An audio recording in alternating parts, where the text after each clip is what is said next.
Africa is an interesting continent with similar challenges. My guest on the show runs the first tech hub in Cameroon. He talks about the impact, prospects, and challenges facing that ecosystem. We have quite a lot lined up for you, but first, some tech news and updates. I am Chukwemeka Agbata. Welcome to the show.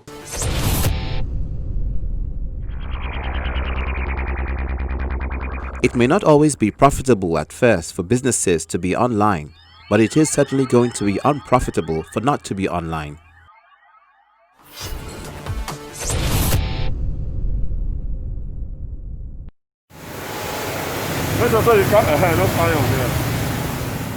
As community transmission increases the cases of coronavirus in Nigeria, public health measures like washing of hands, wearing of masks, and maintaining a social distance have been highly recommended to help curb the spread. But it appears that isn't enough, as the numbers continue to rise, which is why Abiodun Ilori, a solution provider, has developed a coronavirus self-test app to help individuals assess their symptoms and determine if they're candidates for a test. Using the World Health Organization standard, Abiodun made the app an interactive solution that will help manage exposure to the virus. This solution basically works with all the guidelines given by WHO, and I digitalized it. It's highly customized, and because that gives us our analytics, data capture, daily answer to everything we need graphically.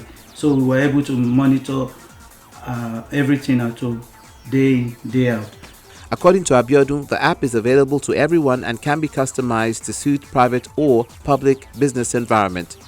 It has metrics for graphical analysis, live data updates, and can be used to track intercommunal transmission, amongst others. The only challenge we have right now is that we would like Google Apps, the Play Store, to publish it, and Apple as well. But right now, because coronavirus is a pandemic, they will not want to do that if we don't have a government support. So you click on self-test, and then you go straight to the first question, whether you've traveled in the last 14 days to any of the affected countries. The second question, which has to do with whether I've been in touch with anyone that has coronavirus in the last few hours or a day or two, or whichever one. So these are the answers as stated by WHO, and I've clicked the one that best suits me. Straight to the next question, whether I'm experiencing any difficulty in breathing. My answer here is a no, and you click on next. Straight to the next question would be the one that has to do with your body temperature, and mine is lower than what is stipulated by WHO for symptoms too. And then the answer here is next. So if you have any of the following symptoms, you have to pick the one that you feel is best suited for you. And the next one is for people with underlying ailment.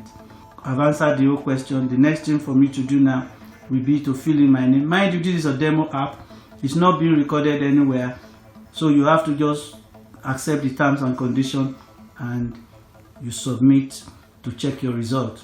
Checking your result, you just have to accept the disclaimer that this is not a test. It's just a way of you assessing your exposure to the risk of contracting coronavirus, and this is my result. It's showing me that I'm low. Abiodun says he's willing to use his digital methodology to help Nigeria, as the solution will not only capture exposure level of individuals to the virus, but will also offer guidance on when to seek medical care. Italy has extended a mobile app to trace COVID-19 infections to the whole country to aid the prevention of a second outbreak of the deadly coronavirus. Italy was the first European country to be hit hard by the coronavirus and has suffered more than 34,000 deaths. A lockdown drove infection rates sharply lower, but fears remain of a renewed flare-up later this year. In an effort to combat a resurgence of the virus, the Italian government has launched a new software called Immuni, that is Immune in Italian, an app that has already been downloaded by 2.2 million users in a few days that is hoped will be used as a tool by millions of Italians to help track contagion. Immuni uses Bluetooth short-range radio based on a joint technology standard from Apple and Google to log close contacts securely on the device. It was developed by a Milan tech startup, Bending Spoons. In the case of a positive coronavirus test, the doctor uploads the result anonymously onto a server, and a notification is sent to people the holder has encountered. It advises them to call a doctor, self-isolate, and seek a test. The app initially met resistance from privacy advocates and opposition politicians, saying it invaded privacy legislation, but many Italians are now warming up to it. La utilizzerò, sì. Quando mi muoverò farò I will use it when I move to other regions. I think this app is useful, and the controversy about privacy is useless. We have already given our privacy to everyone, so what's the problem? I don't think it's a matter of privacy. Non credo sia una questione di privacy. There has been heated debate in Italy over possible privacy violations, but the government says users' personal data will not be collected and the app will not geolocate them. In addition, all recorded contact logs must be deleted once the health emergency is over or by December 31st at the latest. However, only 44% of Italians said they will probably or certainly download Immuni, according to a survey by pollster EMG Aqua on May 26, while 24% will definitely not download it. La userò se sarà il caso, sì, diciamo. Mi sembra che possa funzionare poco, insomma, che è tutto volontario. Il fatto che anche se io, diciamo, dovessi risultare positivo, comunque devo essere io poi a autorizzare, mi pare una cosa che possa farla funzionare poco, ecco, sinceramente. Italy's adoption of this decentralized approach is in line with the growing number of European countries, including Switzerland, Germany, and Austria. Their common approach could later support a roaming function for foreign travel. Stefano De Nicolai, a member of Italy's COVID-19 task force, said Immuni could help break chains of infection if 25% of Italians download it, provided they are concentrated in key locations and social sectors of the population.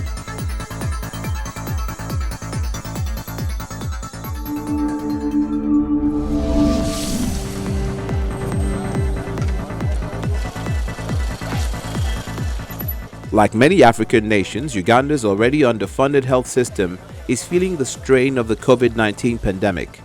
There has not been a major outbreak in Uganda yet, but this East African nation will need acute respiratory support if cases rise dramatically. The ventilators can also be used outside the ICU beds, wherever you get patients.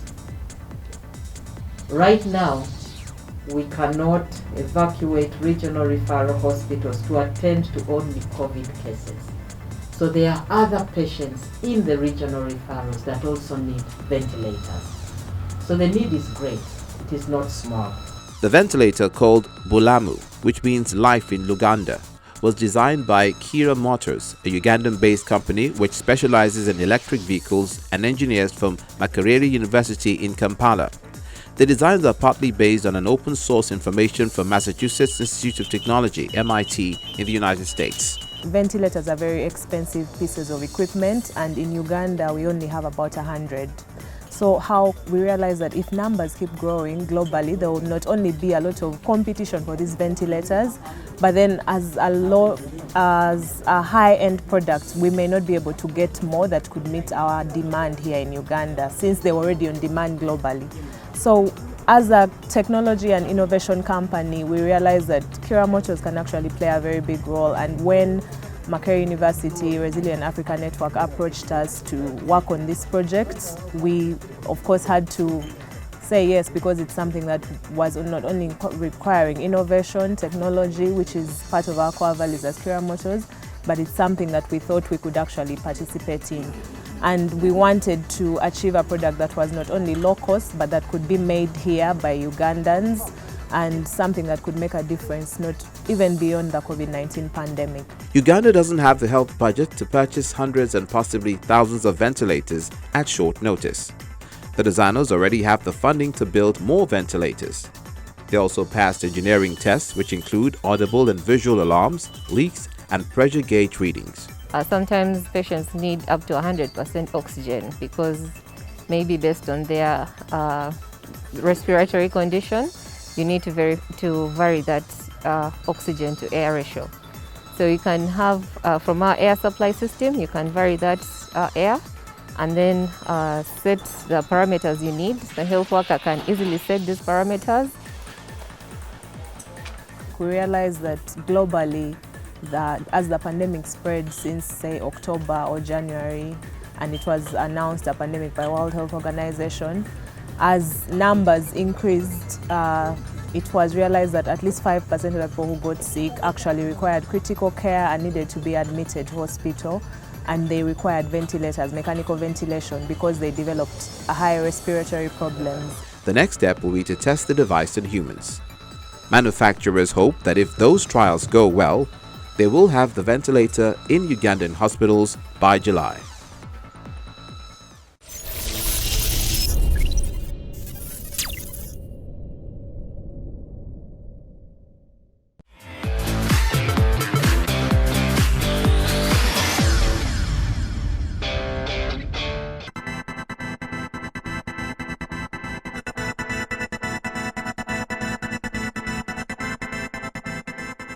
Tech tips on best dashboards and maps to monitor the spread of coronavirus. As numbers of COVID-19 cases grow worldwide, interactive maps and dashboards have been created to provide information and data on demographics, locations of cases, and rates of hospitalizations regarding the pandemic. Here are major platforms to help you know what's going on and how you should plan your movements. The WHO dashboard. The World Health Organization is the central institution helping governments coordinate and strategize against the COVID-19 pandemic. Their site has all the most important information right there from the start, and you can easily narrow down to any region of the world you want to see simply by clicking on it. The Johns Hopkins University COVID-19 dashboard. The Johns Hopkins University of Medicine is quite possibly the most famous medical institution in the world, and they took no time at all to develop and make available a sophisticated coronavirus dashboard in the form of a COVID-19 map. The map serves as a resource for media, policymakers, and communities to view a collection of critical public health data in one online destination and better understand and track the COVID-19 pandemic in populations both large and small across the world. The Google dashboard. Google's overview page of the coronavirus pulls together all the relevant information it can find into one place. This is built on the existing Google Maps foundation and is easy to read, provides data by state depending on the country and data in question. The statistics section gives a breakdown of infection trends over time, pulling data from several sources. The Overview tab hits you with important breaking news related to the pandemic, but the actual map is on the right of the page in a little box. If you click View Full Map, you'll be taken to a dedicated map page, starting with the location Google detects for you.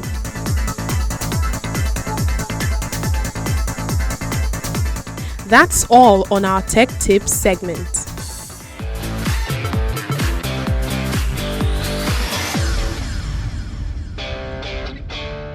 Coming up is my chat with Steve Chomba, manager, Active Spaces Cameroon. Stay with us.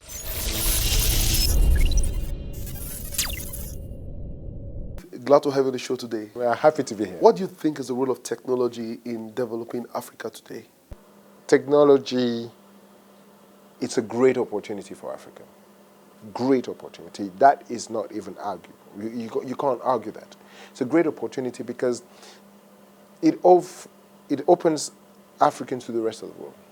Okay, so that's one thing, and it's amazing. It's a great opportunity because we're able, for example, you're able to have an entrepreneur here in Lagos selling products or services around the world. You're able to scale up businesses to reach an amazing amount of people. And to me, that offers Africa a great opportunity. And there's no question. So why does this seem like we've not been able to handle some of our own issues? Is it a problem of capacity? I mean, what do you think? I think we've done well. We need to give ourselves some credit. And in regards to that, one thing that I like to say is this. This is new for us, okay? It's new for us. The Americas and Europe, they have been at it since the 40s, and perhaps even before that. If you look at some statistics, in 2010, there were probably about 2-3 incubators on the whole of the continent. Today, great work has been done. We have about 200, 400, 500. The report by Brighter Bridges talks about, I think, 644 incubators on the continent today. But, you know, go back just 10 years ago, there was about 5. So look at the progress that we've already made in 10 years. So I think we're making a lot of progress. But there are a lot of problems. There's a lot of problems. But we need to give ourselves time. We need to, yes, we need to train. We need to build capacity. Tell us a bit about the Cameroonian technology ecosystem, how it has fared and the journey so far. So we are Active Spaces. We are one of the first incubators, perhaps the first tech incubators in the country. And again, we've seen how the ecosystem has grown from Limbe to Boya to Douala to Silicon Mountain that we've all heard about, and so there's a lot of things that have happened in Cameroon. We've had fantastic entrepreneurs. You've probably heard of Gifted Mom from Alentaf, who's making change in people's lives. So we've made great progress, but there's still a lot of work to do. A lot of work to do in the building capacity, a lot of work to do in policies, a lot of work to do in investment, a lot of work to do in cooperation. So what do you say would be some of the positives that have come out of the ecosystem? Some of the positive things that have happened that technology has done for Cameroon.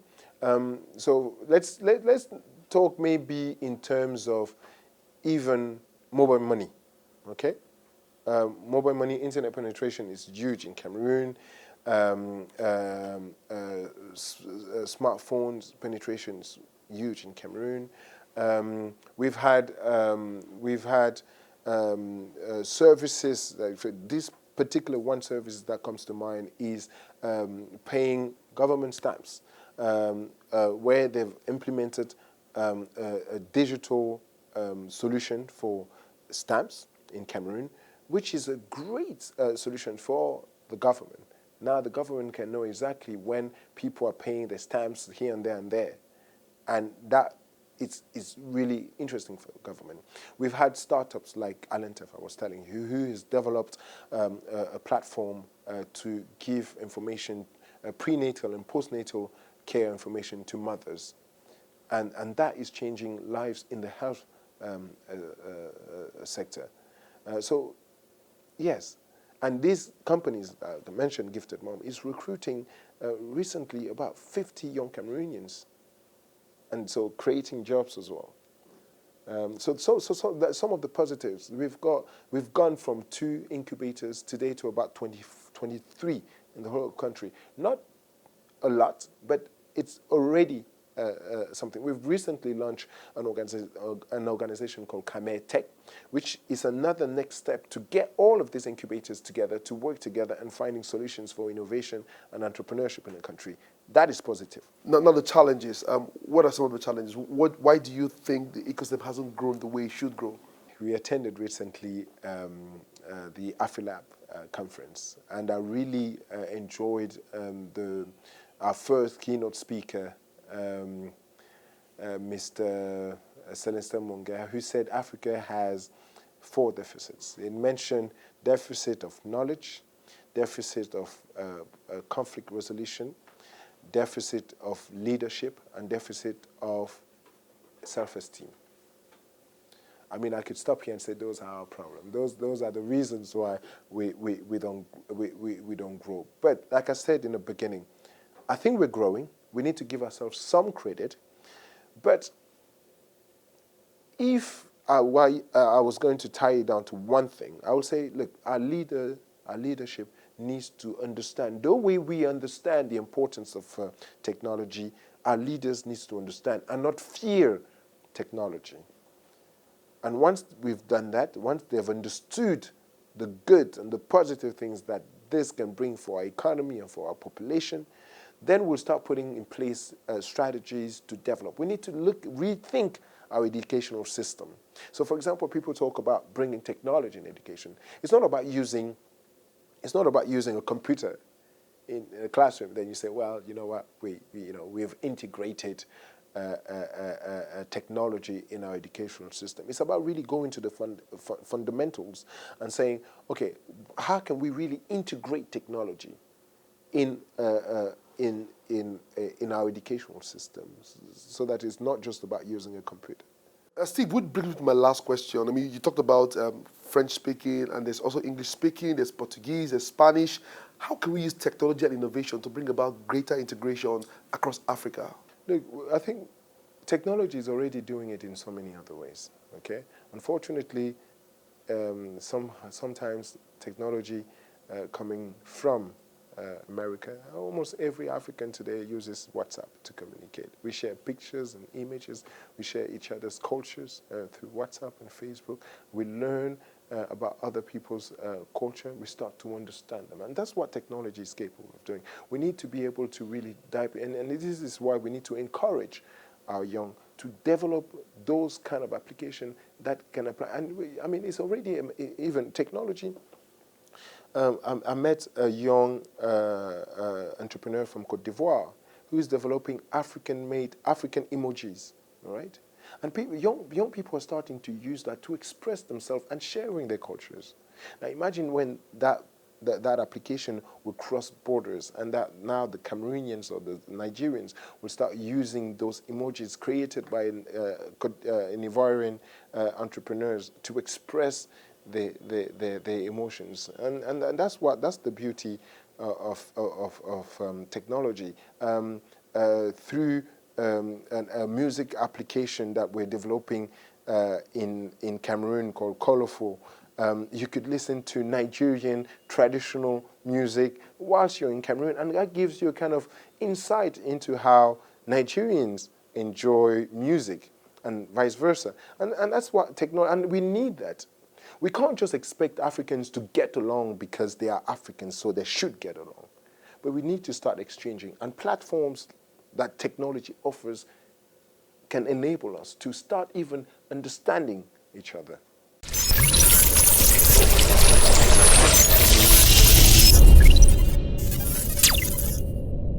I have been chatting with Steve Chomba of Active Spaces Cameroon, who believes that African governments ought to take full advantage of technology and work closely with innovation hubs that are scattered across the continent.